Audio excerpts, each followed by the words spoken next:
Hello my dear students, welcome back to the channel, my new video. My name is Amir from A1 Coaching। तो बेटा आज से start करेंगे हम लोग चैप्टर नंबर 7 जिसका नाम है books of original entry cash book. ठीक है, तो कैश बुक चैप्टर आज हम लोग स्टार्ट करने जा रहे हैं। उससे पहले कैश बुक चैप्टर हम लोग स्टार्ट करें, आपको मैं थोड़ा सा कॉन्सेप्ट दे दूँ ये कैश बुक आया कहाँ से, क्या होता है। ठीक है, देखो होता क्या बेटा कि अभी तक हम लोगों ने जर्नल एंट्री सीखी थी कि नहीं सीखी थी। तो जर्नल एंट्री हम लोग किस में रिकॉर्ड करते थे, कौन सी बुक में रिकॉर्ड करते थे, जर्नल में रिकॉर्ड करते थे। बुक का नाम क्या था, जर्नल।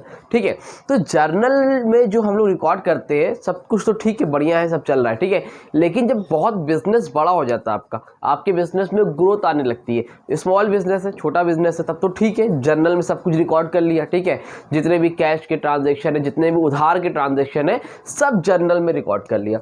लेकिन अब बिजनेस भैया ग्रो कर रहा है, धीरे धीरे बढ़ रहा है आपका बिजनेस, तो अब सब कुछ आप जर्नल में रिकॉर्ड करोगे तो बहुत ज़्यादा कॉम्प्लिकेटेड हो जाता है। तो क्या करा जाता है कि जर्नल की सब्सिडरीज बुक बना ली जाती है। क्या बना ली जाती है, सब्सिडरीज बुक। मतलब इसको अलग अलग सब डिवाइडेड पार्ट में, अलग अलग पार्ट्स में डिवाइड कर दिया जाता है। जर्नल को अलग अलग पार्ट्स में डिवाइड कर दिया जाता है। कितने पार्ट्स में डिवाइड किया जाता है भाई, पहला है कैश बुक। पहला क्या है बेटा, कैश बुक। ठीक है, इसको थोड़ा और बड़ा करो ऐसे, हाँ। दूसरा क्या है बेटा आपका, परचेज बुक। क्या है बच्चा, दूसरा है आपका परचेज बुक। ठीक है, तीसरा है आपका purchase return book. Purchase return book. ठीक, चौथा है आपका सेल्स बुक। क्या है बेटा, सेल्स बुक। ठीक है, और लास्ट, सेकेंड लास्ट है आपका sales return book. Sales return book, और लास्ट है बेटा आपका जर्नल प्रॉपर। क्या है, जर्नल प्रॉपर। फ्रेम में पूरा आ रहा है कि नहीं, जर्नल प्रॉपर फ्रेम में है कि नहीं है, हाँ आ रहा है। ठीक है, तो पहला कौन सा बेटा, कैश बुक। दूसरा है परचेज बुक। तीसरा है परचेज रिटर्न बुक। चौथा है सेल्स बुक। पांचवा है सेल्स रिटर्न बुक। छठा है जर्नल प्रॉपर। जर्नल प्रॉपर वही जो आप लोग जर्नल एंट्री करते थे, उसी तरह से कैसे करना है। ठीक है, होता क्या है जब बिजनेस आपका ग्रो हो जाता है, बिजनेस का आपका बड़ा हो जाता है, तो जर्नल जो बुक है उसको हम लोग अलग अलग पार्ट्स में डिवाइड कर लेते हैं। तो उसमें आपका जो अलग अलग पार्ट्स में डिवाइड करते हैं तो उसमें ये इतनी बुक होती है, 1 2 3 4 5 6 बुक्स होती है। ठीक है, तो अब इसमें सबसे पहले कैश बुक की बात करते हैं। कैश बुक में क्या करते हैं, जितने भी कैश के ट्रांजैक्शन आते हैं, कितने ट्रांजैक्शन, किसके ट्रांजैक्शन बेटा, कैश के। मान लो मैंने रामू को, राहुल को, किसी को सामान बेचा या किसी से सामान खरीदा, अगर कैश में पेमेंट हुई है, किसमें, कैश में पेमेंट हुई है, तभी कैश बुक में रिकॉर्ड होगा। अगर कैश में नहीं हुई है, उधार में कोई सामान खरीदा गया है या बेचा गया है, तो उधार यानी कि क्रेडिट वाले ट्रांजैक्शन इसमें रिकॉर्ड नहीं होंगे। सिर्फ और सिर्फ कौन से ट्रांजैक्शन रिकॉर्ड होंगे, ओनली कैश के ट्रांजैक्शन रिकॉर्ड होंगे कैश बुक के अंदर। ठीक, दूसरा है बेटा परचेज बुक। परचेज बुक में क्या होता है, परचेज बुक में सिर्फ और सिर्फ वही ट्रांजैक्शन रिकॉर्ड होंगे जो मैंने खरीदा है, लेकिन किस पे खरीदा है, क्रेडिट पे खरीदा है। अगर मैंने कोई चीज़ खरीदी है कैश में तो कैश बुक में, लेकिन अगर मैंने कोई चीज़ क्रेडिट पे खरीदी, उधार पे खरीदी है, तो कहाँ लिखी जाएगी बेटा, परचेज बुक में। ठीक, अगला है बेटा purchase return book. Purchase return book का मतलब होता है अगर मैंने कोई सामान खरीदा उधार पे, ठीक है, खरीदा, मुझे पसंद नहीं आया, डिफेक्टिव था या कोई भी रीजन था, मैंने सामान वापस किया, अगर मैं खरीदा हुआ सामान वापस करता हूं तो उसको रिकॉर्ड करते हैं परचेज रिटर्न बुक में। क्लियर। उसके बाद फोर्थ है हमारा सेल्स बुक। अगर मान लो मैंने कोई सामान उधार पे बेचा, ठीक है, किस पे, क्रेडिट पे, अगर मैंने कोई सामान बेचा तो उसको कहाँ रिकॉर्ड करते हैं बेटा, सेल्स बुक में। अगर सामान उधार पे खरीदा तो परचेज बुक, अगर उधार पे सामान बेचा, क्रेडिट पे सामान बेचा तो सेल्स बुक। ठीक है, सेल्स रिटर्न बुक क्या होता है, सेल्स रिटर्न बुक का मतलब होता है कि मैंने मान लो कोई सामान बेचा था, मैंने आपको कोई गुड्स बेचा, आपको नहीं समझ में आया, आपने मुझे वापस किया, तो जब बिका हुआ सामान, बिका हुआ माल मेरे पास वापस आएगा, उसको हम लोग बोलते हैं बेटा सेल्स रिटर्न बुक। क्या बोलते हैं, सेल्स रिटर्न बुक। और लास्ट है जर्नल प्रॉपर। जर्नल प्रॉपर में क्या रिकॉर्ड होगा सर, बेटा इन सबको छोड़ के जितना बच जाए, इन सबको छोड़ के जो बच गया है वो कहा जाएगा जर्नल प्रॉपर में। मतलब बैड डेब्ट्स की एंट्री हो गई, इंश्योरेंस की एंट्री हो गई, सैलरी की एंट्री हो गई, मतलब अदर एंट्रीज, इनके अलावा जितनी भी अदर एंट्रीज बताई थी मैंने जर्नल एंट्रीज में, वो जर्नल प्रॉपर के अंदर जाएगा। आई होप आपको क्लियर हुआ होगा पूरा का पूरा कॉन्सेप्ट। तो जर्नल को अलग अलग पार्ट्स में डिवाइड कर देते हैं, सब डिवाइड कर देते हैं, इसी को हम लोग बोलते हैं, इस सारी बुक को हम लोग सब्सिडरीज बुक बोलते हैं। क्या बोलते हैं? सब्सिडरीज बुक बोलते हैं। ठीक है, समझ में आ रही बात? क्लियर? तो ये होती है आपको, तो जब इसका अलग अलग पार्ट्स में डिवाइड कर देते हैं जर्नल को, ठीक है, तो उसको हम लोग सब्सिडरीज बुक भी बोलते हैं, उसको हम लोग बुक्स ऑफ ओरिजिनल एंट्री भी बोलते हैं। ठीक है, क्लियर है? चाहे बुक्स ऑफ ओरिजिनल एंट्री बोलो, चाहे सब्सिडरीज बुक लो, जो भी बोलना है बोलो, बस मतलब समझ लो। इतना समझ में आया? यहाँ तक क्लियर है? कोई डाउट तो नहीं है? इसको रफ करूँ? अब मुद्दे पे आते हैं। देखो ये जो पूरा है आपका बेटा, ये आपको नेक्स्ट चैप्टर में पढ़ना है। कहाँ पढ़ना है? नेक्स्ट चैप्टर में। अभी के चैप्टर में आपको सिर्फ और सिर्फ कैश बुक पढ़ना है। ठीक है, तो इसका स्क्रीनशॉट लेना, स्क्रीनशॉट लो। हम लोग बात करते हैं अब कैश बुक की। ले लिए स्क्रीनशॉट? रफ करूँ? चलो, अब सबसे पहले हम लोग पढ़ेंगे कैश बुक। ठीक है, क्या पढ़ेंगे बच्चा? Cash book. अब कैश बुक में क्या करना है? देखो कैश बुक में यहाँ पे रफ पे दिखाता हूँ थोड़ा सा। कैश बुक में कौन से ट्रांजैक्शन रिकॉर्ड होंगे? ओनली दो ट्रांजैक्शन जो कि कैश में रिकॉर्ड, क्योंकि जिसमें कैश के ट्रांजैक्शन होंगे। अब कैश बुक भी तीन तरह से होता है। पहला होता है बेटा single column cash book, single column. दूसरा होता है डबल कॉलम कैश बुक,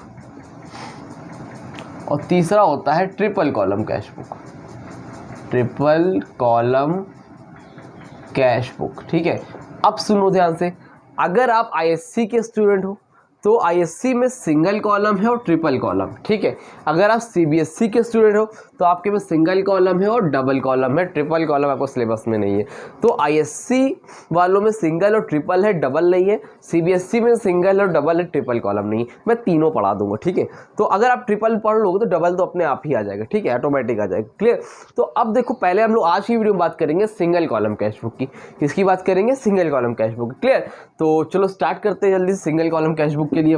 अब सिंगल कॉलम कैश बुक में सबसे पहले हम लोग बात करते हैं फॉर्मेट की। किसकी बात करते हैं बेटा? फॉर्मेट की। तो फॉर्मेट कैसे बनता है? देखो ये हो गया, लाइन लाइन टेढ़ी हो जाए भैया तो आप लोग भैया माफ़ करना, आप लोग स्केल से सीधी लाइन बना लेना। ठीक है, अब सीधी लाइन तो यहाँ पे स्केल लाएंगे, टाइम लगेगा, आप लोग खींच लेना। ठीक, सबसे पहले जो कॉलम में होता है बेटा सिंगल कॉलम कैश बुक। किसकी बात कर रहे हैं हम लोग? ये क्या है हमारा? Single column cash book. क्या है बच्चा? Single column cash book. ठीक है, तब फ्रेम में बराबर है। ठीक है, अब देखो सबसे पहले बेटा हम लोग जो लिखते हैं ना वो होता है डेट। क्या होता है? डेट। फिर हम लोग लिखते हैं पार्टिकुलर, डेट पार्टिकुलर। ठीक, पार्टिकुलर के बाद अगला नंबर होता है वाउचर नंबर। क्या होता है? Voucher number. ठीक, वाउचर नंबर क्या होता है बताता हूँ। फिर होता है आपका एलएफ यानी कि लेजर फोलियो, और जनरल में बता चुका हूँ। फिर यहाँ पर लिखते हैं हम लोग अमाउंट। क्या लिखते हैं बेटा? अमाउंट। ठीक, ये हो गया, ये हो गई आपकी डेबिट साइड। क्या हो गई आपकी बेटा? Debit side. फिर इसी तरह सेम लिखो, डेट, फिर क्या लिखोगे? पार्टिकुलर। ठीक, डेट पर्टिकुलर के बाद आपका आता है बेटा वाउचर नंबर। वाउचर नंबर, फिर आता है वाउचर नंबर। वाउचर नंबर के बाद बेटा आपका आता है एलएफ, और एलएफ के बाद आता है आपका अमाउंट, AMOUNT अमाउंट। ठीक है, अमाउंट। ये आपकी है क्रेडिट साइड और ये है आपकी डेबिट साइड। इसको आप ऐसे कर दो क्लोज। ये हो गया आपका सिंगल कॉलम कैश बुक का फॉर्मेट। सबसे पहले आप डेट लिखते हो, पार्टिकुलर लिखते हो, वाउचर नंबर। वाउचर नंबर का मतलब होता है जब आप किसी को बिल वगैरह देते हो ना, रिसिप्ट वगैरह देते हो, तो उसमें एक सीरियल नंबर लिखा रहता है, वही होता है वाउचर नंबर। बट आपको फॉर्मेट में कोई भी काम नहीं वाउचर नंबर, सिर्फ फॉर्मेट में बनाओ। आपको जब आप रियल में कभी सीए वगैरह बनोगे, अकाउंटिंग वगैरह करोगे तो उसमें काम पड़ेगा। फिलहाल अभी आपका इसमें कोई काम नहीं, सिर्फ ये फॉर्मेट का पार्ट है। वाउचर में और एलएफ में आपको कुछ भी नहीं लिखना है। ठीक है, बस आपको date particular amount, date particular amount में काम करना है। ठीक है, तो स्टार्ट करा जाए। कैसे करते हैं इसको? अच्छा, तो करने से पहले कुछ रूल है, उसको ध्यान में रखो। इसमें क्या रूल फॉलो होगा बेटा? इसमें फॉलो जो होता है वो फॉलो होता है रियल अकाउंट। क्या फॉलो होता है बेटा? रियल अकाउंट फॉलो होता है। क्या होता है? रियल अकाउंट फॉलो होता है। रियल अकाउंट में रियल अकाउंट जानते हो ना, डेबिट साइड में व्हाट कम्स इन, अगर कुछ आएगा तो डेबिट साइड में, और क्रेडिट यानी कि व्हाट गोज आउट, और अगर कुछ जाएगा तो क्रेडिट साइड में। अगर पैसा आएगा, कैश है ना, तो कैश क्या होता है? एसेट होता है। तो कैश आएगा तो डेबिट साइड में, कैश जाएगा तो क्रेडिट साइड में। इस चीज़ का ध्यान रखना, कैश आएगा तो डेबिट साइड में, कैश जाएगा तो क्रेडिट साइड में। इस बात को याद रखना, पहली चीज़ इसमें ये फॉलो होता है, ठीक है। तो अगर इस रूल को फॉलो करोगे इतना ही आपको काम करना है। क्लियर है? तो 1 मिनट रुकना बस, मैं स्टार्ट करता हूँ, ठीक, 1 सेकेंड रुकना बस। हाथ बढ़ा देखो, ठीक है। तो चलो जल्दी से स्टार्ट करते हैं, ठीक है। तो रियल अकाउंट इसमें फॉलो होगा। और एक चीज़ का और ध्यान रखना कि इसमें सिर्फ और सिर्फ only cash transactions will be recorded, ठीक है। ये तो आपके लिए मतलब अंडरस्टैंडेबल है कि भाई कैश ट्रांजैक्शंस रिकॉर्ड होंगे क्योंकि कैश बुक है, ठीक है। अब देखो आपकी स्क्रीन पे एक क्वेश्चन आ रहा होगा, आ रहा है कि नहीं यार, जल्दी बताओ, आ रहा है? ठीक है। तो क्वेश्चन यहाँ लिखने की जगह नहीं, इसलिए मैंने स्टार्ट जो बुक में वही करा दे रहा हूँ, ठीक है। तो देखो सबसे पहले लिखा है कि इसको आप लोग जल्दी से क्वेश्चन कहीं नोट कर लो, ठीक है। तो नोट कर लिया, ठीक है। अब देखो लिखा है कमेंस बिजनेस विद कैश 1 मार्च 2012 को, 1 मार्च 2012 को कमेंस मतलब होता है स्टार्ट। तो बिजनेस स्टार्ट हुआ है, और कितने से स्टार्ट हुआ है? 20,000 रुपये से। और स्टार्टेड बिजनेस विद कैश मतलब बिजनेस स्टार्ट किया है। अब ये बताओ बिजनेस में पैसा आ रहा है कि जा रहा है? आपको सिर्फ और सिर्फ इतना ख्याल रखना है कि पैसा आ रहा है कि जा रहा है। आ रहा है तो डेबिट साइड में, जा रहा है तो क्रेडिट साइड में। इधर लगाते हैं टू, इधर लगाते हैं बाय, इसी ख्याल रखना बस। अगर आ रहा है तो डेबिट में, जा रहा है तो क्रेडिट में। अब ये बताओ पैसा आ रहा है बच्चा कि जा रहा है? Started business with cash. तो कुछ लोग बोलते हैं पैसा जा रहा है, जा नहीं रहा है। एक चीज़ मैंने आपको पहले दिन से बताया है कि ये है बिजनेस का ओनर, ये है आपका बिजनेस, ये है मुकेश अंबानी मान लो, और ये है आपका जियो। तो है तो जियो कंपनी इन्हीं के, लेकिन हम लोग अकाउंट्स में इनका अलग ट्रीटमेंट करते हैं, इनका अलग ट्रीटमेंट करते हैं। तो ओनर बिजनेस में पैसा लगा रहा है, ओनर बिजनेस पैसा लगा रहा है, बिजनेस पैसा लगाने को हम लोग बोलते हैं कैपिटल। तो ओनर के पास से तो पैसा जा रहा है, लेकिन बिजनेस में पैसा आ रहा है। तो बिजनेस से पैसा आ रहा है, कितना रुपए आ रहा है? 20,000 रुपये। तो 20,000 रुपीज़ आ रहे हैं। आने का रीज़न क्या है? ओनर लगा रहा है। तो ओनर का नाम नहीं लिखते हम लोग, यहाँ पे क्या लिखते हैं? टू कैपिटल अकाउंट लिखते हैं। क्या तारीख को बेटा हो रहा है ये सब? 1 मार्च।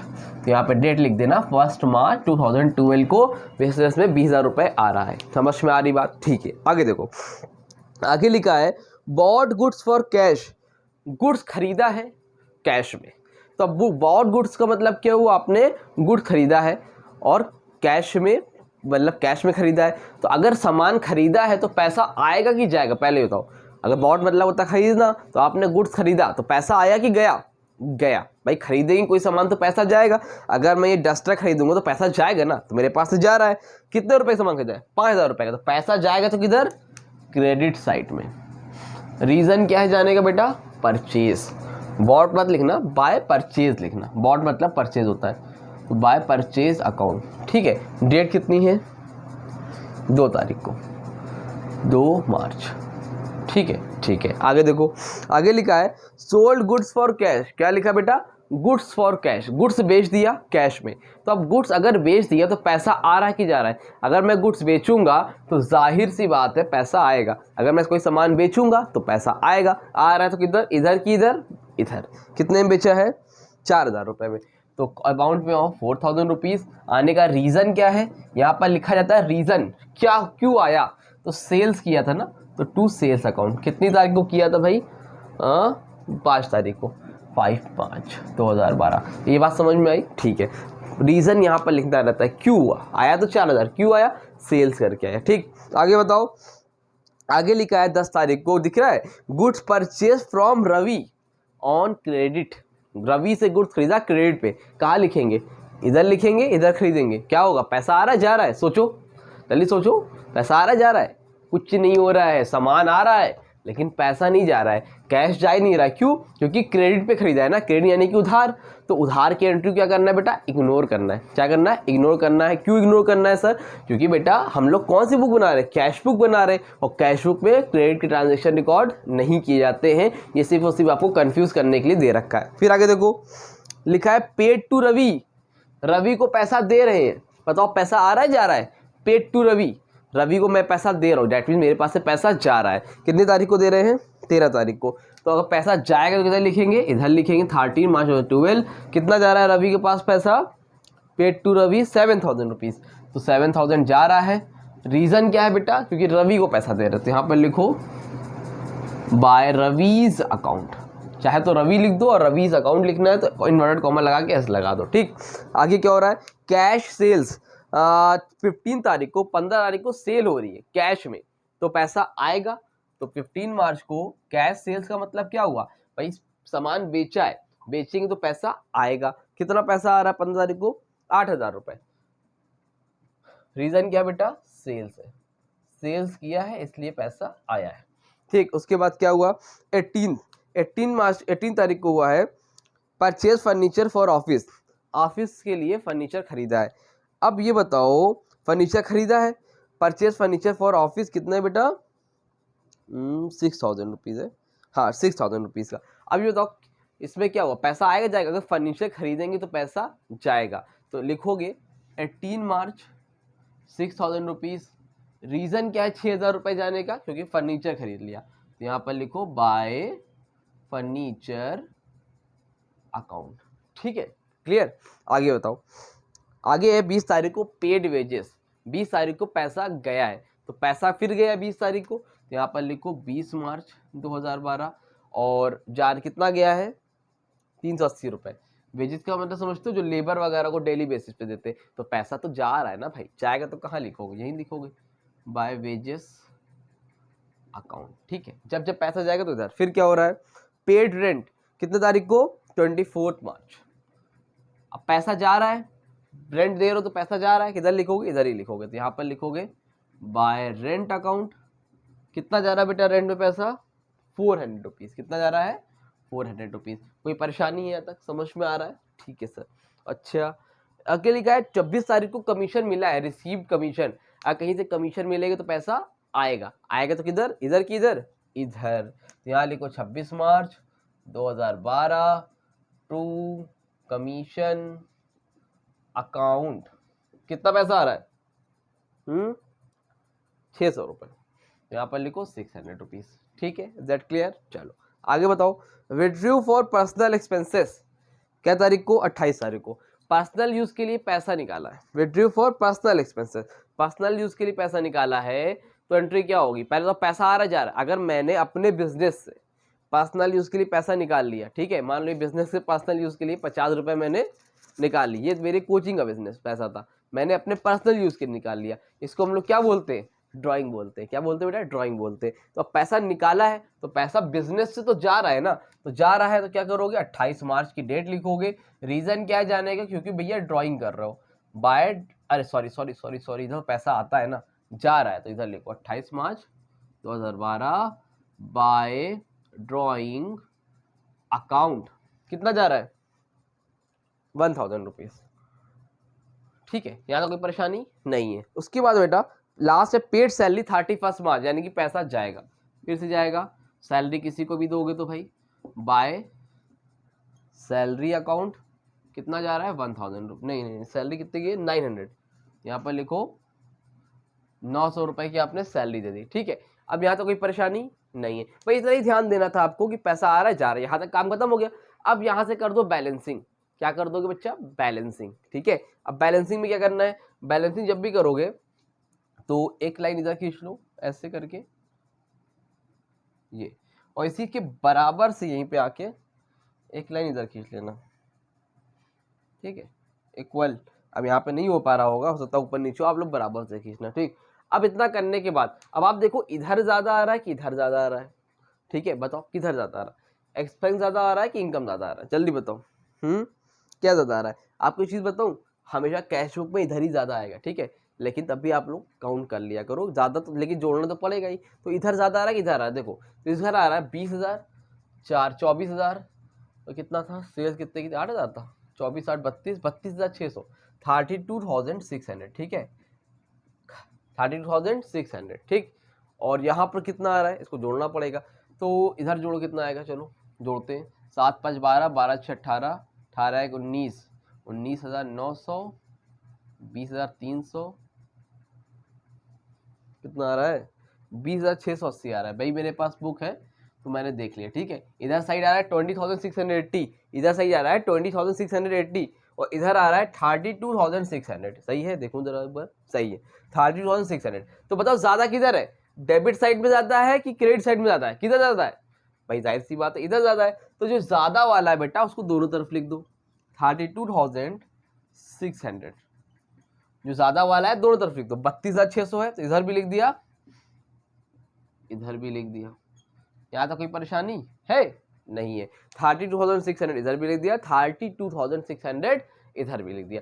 अब ये बताओ कि ज्यादा किधर था, इधर था, इधर कम था, तो इसकी क्या करोगे, बैलेंसिंग करोगे भाई, जितना कम था उतना लिखना पड़ेगा, तो यहाँ पर लिखोगे महीने की लास्ट डेट क्या थी, 31 मार्च ही थी, ये हर बार लिखोगे, मान लो यहाँ पे 28 मार्च तक ही ट्रांजेक्शन होता तो आप लास्ट डेट लिखते महीने की, ठीक है, 31 मार्च 2012 जो भी ईयर रहेगा, क्या लिखोगे, यहाँ पर लिखोगे बाय बैलेंस कैरी डाउन, ठीक है, कैरी डाउन यानी कि कितना कम था, यहाँ पर था 32,600, 32,600, जो कि मैंने दोनों तरफ लिख दिया। उसके बाद इधर जोड़ने पे कितना आया था, 20,680, तो 20,680 इसमें माइनस करो, बताओ कितना आ रहा है, 0, 10 में से 8 गए 2, 5 में से 6 जाएगा नहीं, कैरी लो, 15 में से 6 गए 9, 1 का 1, 3 में 2 गए 1, यानी कि 11,920। कितना कम है इधर, 11,920, जितना कम है उसको यहाँ पर लिख दो 11,920। समझ में आ रही बात।